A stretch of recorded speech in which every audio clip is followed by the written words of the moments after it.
Hi guys, I am Conventional Guruji. Welcome you all for one and only initiative on YouTube, that is daily basis financial editorial discussion.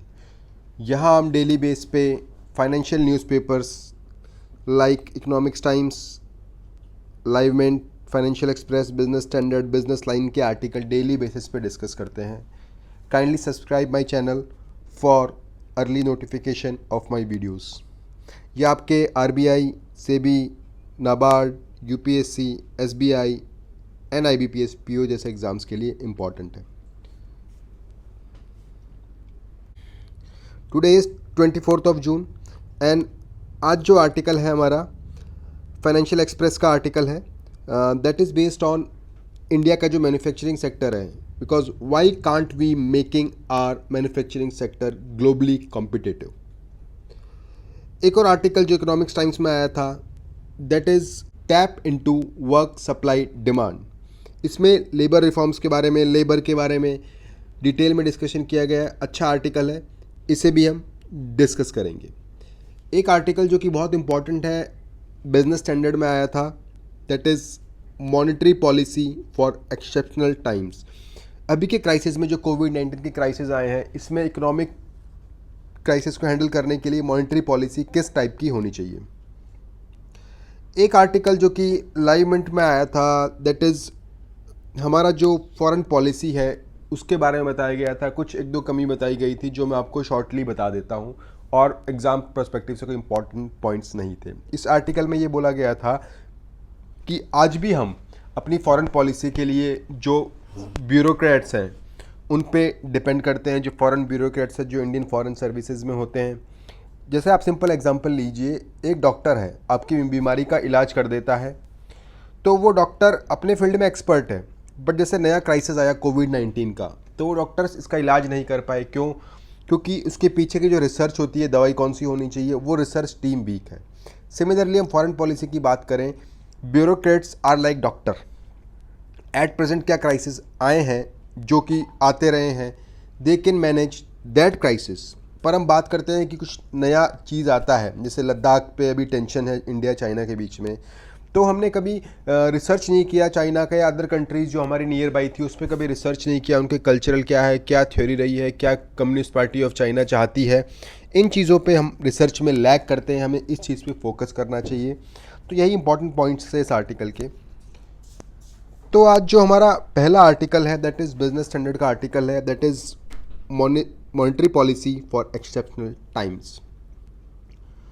Normally जो monetary policy होती है वो conventional way में होती है. इस बार कुछ unconventional veg कोविड-19 से निपटने के लिए आरबीआई को अपनाने होंगे.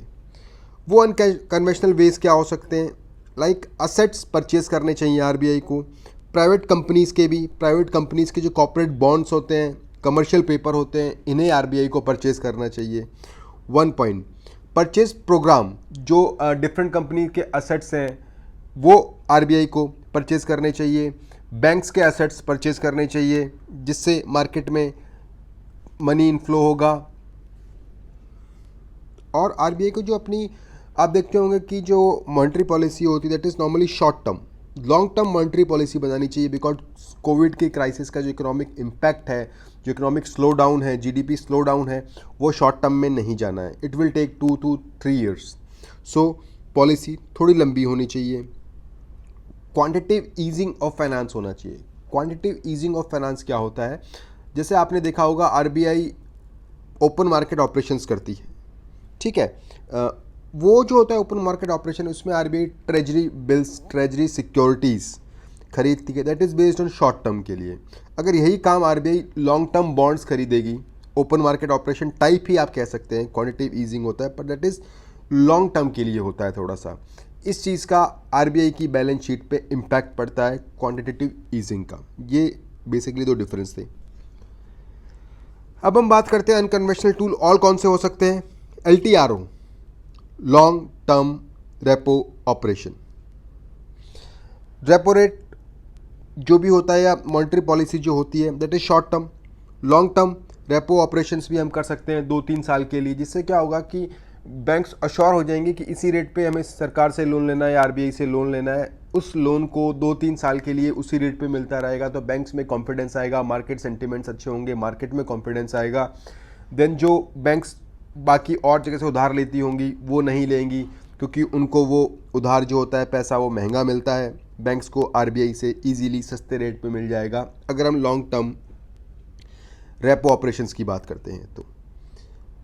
और एक और टर्म होता है that is TLTRO, targeted long term repo operation. इसमें बेसिकली होता है, आपने देखा होगा कोविड-19 जो क्राइसिस आए हैं इसमें कुछ सेक्टर्स को काफ़ी इम्पैक्ट हुआ है, कुछ सेक्टर जब लॉकडाउन ओपन हुआ तो ग्रोथ कर गए हैं। जिन सेक्टर को बहुत ज़्यादा इम्पैक्ट हुआ है हमें उन सेक्टर के बारे में सोचना चाहिए, उनको टारगेट करते हुए रेपो रेट या मॉनेटरी पॉलिसी डिसाइड की जानी चाहिए।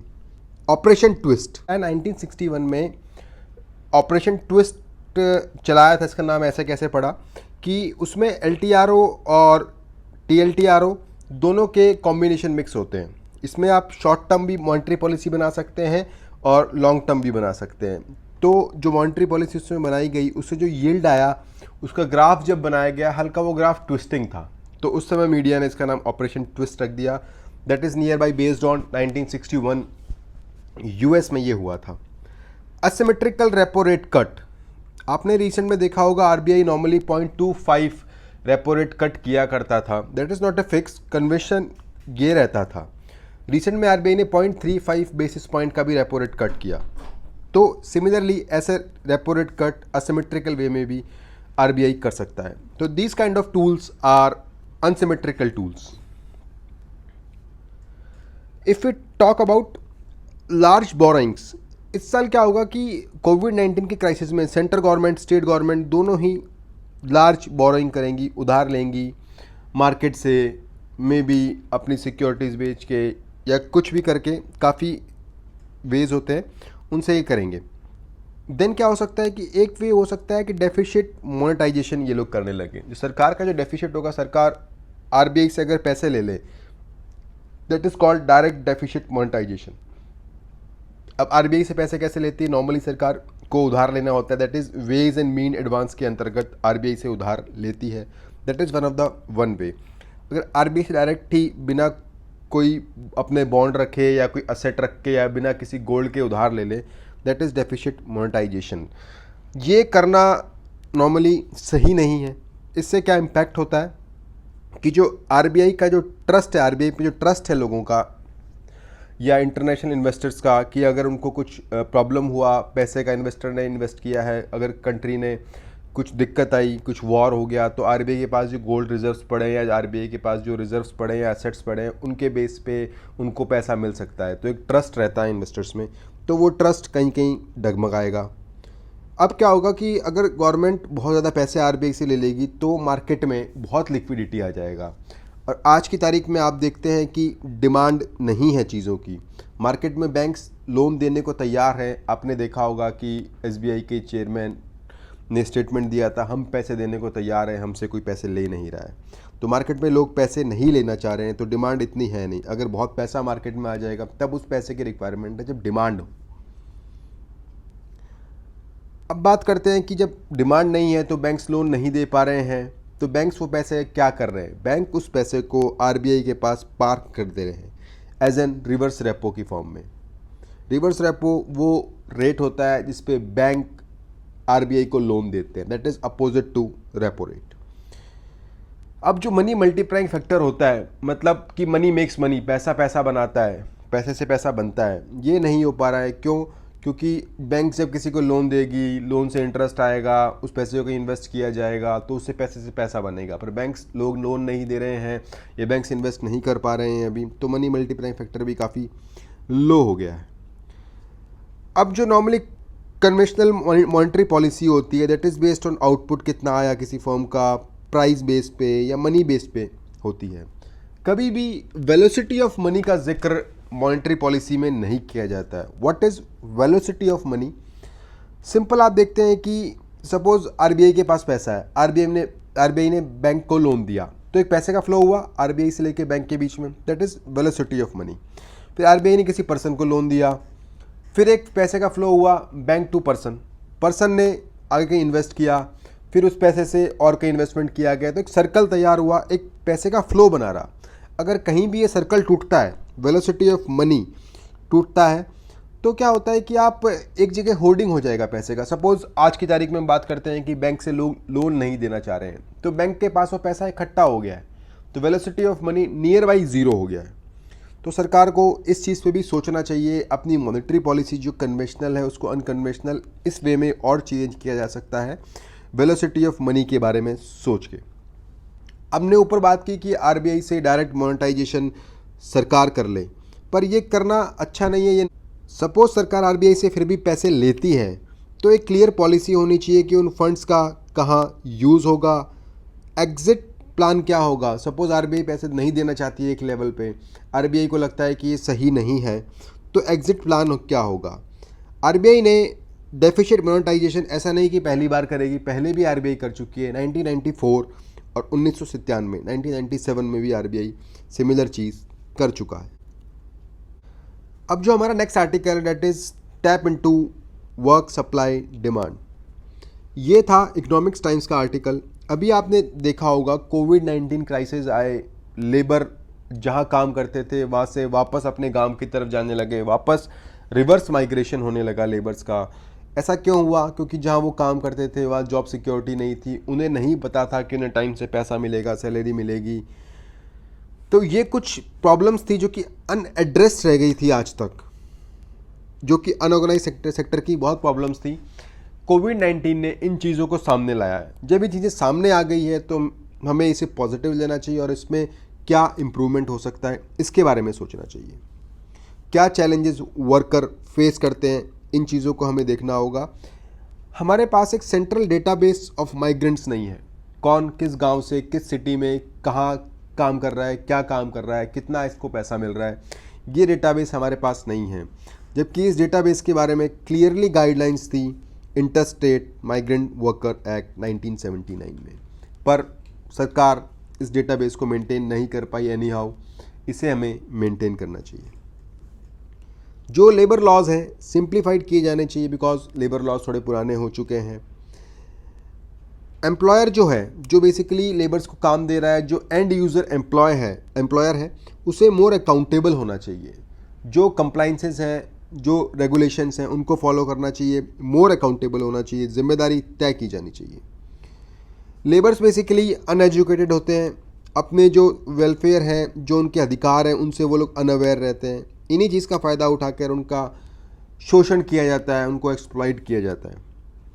अगर हम बड़ी कंपनीज़ की बात करें, बिग कंपनीज़ या एमएनसीज़ की बात करें, वो डायरेक्ट किसी लेबर को अपने पास नहीं लिंक करती है, नहीं रखती है नौकरी पे, वो एक मिडिल मैन या मिडिल एजेंसी के थ्रू लेबर्स को रखती है। इससे कंपनीज़ को फ़ायदा क्या होता है? उनकी जो लेबर के प्रति रिस्पॉन्सिबिलिटी है वो ख़त्म हो जाती है। जो भी कंप्लाइंसेस होते हैं, जो भी लॉ के अंतर्गत जो उनको नियम कायदे फॉलो करने होते हैं, उनको इनसे छूट मिल जाती है। ये मिडिल मैन जाने, और मिडिल मैन भी इन चीज़ों को काफ़ी तोड़ते मरोड़ते हैं, नियम को अपने अलॉन्ग फ़ायदा उठाते हैं। लेबर का केयर किया जाना चाहिए, उनके स्किल्स अपग्रेडेशन की जानी चाहिए। जैसे आधार कार्ड होता है, एक यूनिक लेबर आइडेंटिफिकेशन नंबर जारी किया जा सकता है। उस नंबर में क्या होगा, एक डेटाबेस उससे अच्छा बनेगा। उसमें क्या होगा कि लेबर की क्या स्किल्स है, उसका फैमिली बैकग्राउंड क्या है, कहाँ से वो आया है, कहाँ वो काम कर रहे हैं, किस कंपनी में काम कर रहे हैं, उन कितने साल भर में उन्होंने कितना काम किया, कितना पैसा उनको मिला। तो एक प्रॉपर एक डेटाबेस हमको मेंटेन करना चाहिए। पर ये काम है, कहने में आसान लगता है, गवर्नमेंट अकेली इसे नहीं कर सकती है।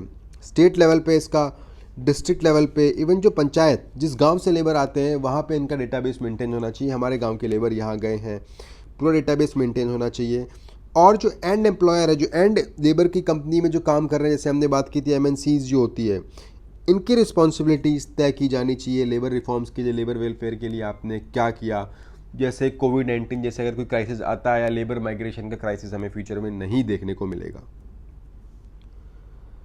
अब हम बात करते हैं कि जो होता है अधिकार जो होना चाहिए डेटाबेस को चेंज करने का, जिस सरकारी कंपनी को या सरकारी अधिकारी को या सरकारी डिपार्टमेंट को होना चाहिए, उसकी जवाबदेही तय की जानी चाहिए। वेलफेयर स्कीम्स जो भी होती है लेबर्स की, ये भी एंड यूज़र जो होता है उसको स्ट्रिक्टली इम्प्लीमेंट करना चाहिए। मिनिमम वेजेस जो होते हैं लेबर के, इस पे स्ट्रिक्टली इम्प्लीमेंटेशन कराया जाना चाहिए। तो लेबर काम छोड़ के नहीं जाएंगे। जैसे हमने देखा कि माइग्रेट कर गए अपनी गांव की तरफ, उन्हें पैसा मिल रहा होता है, सैलरी मिल रही होती, जॉब गारंटी होती, तो कोई भी लेबर अपना काम धंधा छोड़ के नहीं जाता और इससे इकोनॉमी को बहुत बड़ा लॉस हुआ है।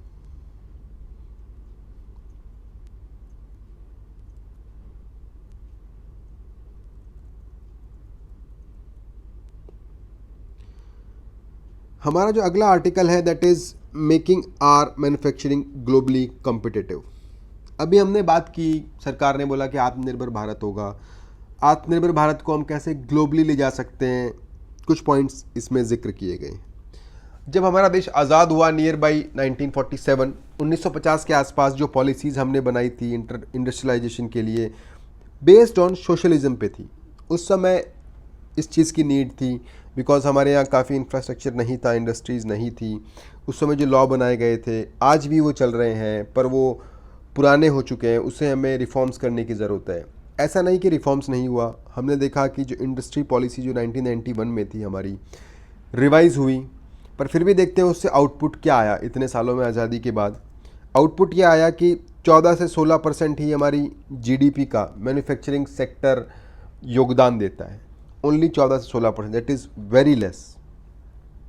इसके रीजंस क्या रहे, क्यों आज भी हम इंपोर्ट करते हैं मैन्युफैक्चरिंग प्रोडक्ट्स या उनके सब पार्ट्स या पूरे प्रोडक्ट्स, आज भी हम इंपोर्ट करना पड़ता है। हमारा एक्सपोर्ट मैन्युफैक्चरिंग के सेक्टर में बहुत कम है। मैन्युफैक्चरिंग सेक्टर बहुत अच्छा एम्प्लॉयमेंट प्रोवाइड करता है, पर जब सेक्टर का growth he 14 to 60% of GDP है तो एम्प्लॉयमेंट इतना दे नहीं पाएगा, इससे लोगों में गरीबी बढ़ेगी। सरकार ने हमेशा फोकस किया ईज़ ऑफ डूइंग बिजनेस पे, कभी सरकार ने फोकस नहीं किया ग्लोबल कंपटीशन पे, कंपनीज़ के ग्लोबल कंपटीशन पे कभी फोकस नहीं किया गया। जैसे हम बात करते हैं कि पीएसयू पे, जो भी पब्लिक सेक्टर यूनिट होते हैं ये अच्छे खासे लॉस में होते हैं, ये सब्सिडी के बेस पे चलते हैं। इसमें कभी भी प्रोडक्टिविटी पे ध्यान नहीं दिया जाता, कैसे हम खर्चे कर्टेल कर सकें, कैसे चीज़ें मैनेज की जा सके, कैसे पीएसयू प्रॉफिट में आई जा सके, क्योंकि सब पीएसयू को पता है सरकार उनका भार वहन कर लेगी। पर ये चीज़ अच्छी नहीं है, कंपटीशन नहीं है। वहीं अगर पीएसयू में आपस में कंपटीशन हो तो वो लोग बेटर प्रोडक्ट दे पाएंगे, बेटर आउटपुट दे पाएंगे, देश हित में योगदान कर पाएंगे, सरकार पे वो लाइबिलिटी ना बन के सरकार के एसेट्स बनेंगे। इसके लिए क्या होना चाहिए कि स्टेट को इंटरफेस करना चाहिए इंडस्ट्रीज़ के साथ। क्या आपकी रिक्वायरमेंट है, क्या आपको प्रॉब्लम आती है इंडस्ट्री सेटल करने में, हमारे स्टेट में इंटरेक्शन किया जाना चाहिए।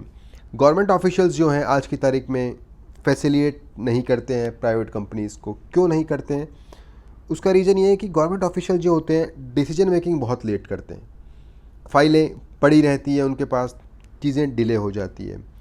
विजिलेंस एंगल जो होता है उस पर काफ़ी गवर्नमेंट ऑफिशियल फोकस करते हैं कि मेरी नौकरी बची रहे, काइंड ऑफ थीम जो होता है।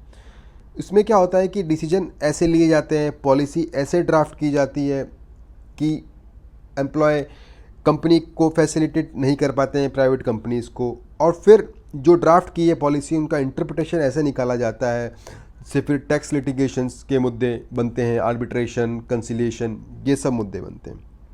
इससे अल्टीमेटली क्या होता है, प्रोडक्शन कॉस्ट जो होती है वो बढ़ जाती है, कंपनीज़ को लॉस होता है, और जो एक्स्ट्रा कॉस्ट होती है ये बर्डन कंज्यूमर को करना पड़ता है। जो इन्वेस्टमेंट होता है फ़ॉरेन से नहीं आ पाता है। क्यों, क्योंकि ये ऊपर जो इशू हमने मेंशन किए। तो रिस्पॉन्सिबिलिटी तय की जानी चाहिए सरकारी अधिकारियों की, पीएसयू की, स्टेट गवर्नमेंट्स की, तभी इन चीज़ों से हम आगे बढ़ सकते हैं। अब क्या होता है कि ना तो सरकार को कंपनी में ट्रस्ट है, ना सरकारी कर्मचारियों को कंपनीज पे ट्रस्ट होता है, तो ट्रस्ट इशू एक बहुत बड़ा फैक्टर है। सोशलिज्म में बात करें कि पुराने समय में या आज भी कहीं चलता है कि अमीर लोगों से ज़्यादा टैक्स लिया जाए। इससे क्या होता है कि अमीर लोग या तो उस चीज़ का डिमांड यूज़ करना बंद कर देंगे, उस चीज़ की डिमांड घट जाएगी, तो वो पर्टिकुलर इंडस्ट्रीज़ है जो ये डिमांड घटने से वो प्रभावित होंगी, और इन्वेस्टमेंट जो होगा फॉरेन से वो आना कम होगा। क्यों, सरकार कभी भी टैक्स कम ज़्यादा कर सकती है, उनको लगेगा कि जो हम इन्वेस्ट कर रहे हैं इंडिया में जिस चीज़ में, फ्यूचर में उस पर टैक्स बढ़ गया तो इससे हमें इम्पैक्ट पड़ेगा। तो ये एक फैक्टर भी है, इससे मार्केट सेंटिमेंट्स भी काफ़ी प्रभावित होते हैं। अब हम बात करते हैं कि जो आत्मनिर्भर भारत की बात है, तो ये हमने बात किया अभी competition, that is global competition का हमने बात किया। तो ये हमारी कंट्री के अंदर भी, इंटरनल कंपनीज़ के अंदर कंपटीशन हो सकता है, कैसे हम बेटर प्रोडक्ट दें, कैसे हम कंज्यूमर्स को अपनी कंपनी के लिए लाएं, कैसे हेल्दी कंपटीशन जिसे कहते हैं कैसे हो सकता है। ये हमें इंटर कंट्री भी चीज़ को देखना पड़ेगा।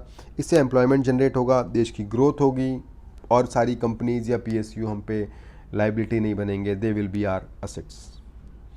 सो गाइस 24 जून को इम्पॉर्टेंट आर्टिकल डिस्कस किए हमने, काफ़ी इंपॉर्टेंट थे। Thank you so much and please subscribe my channel.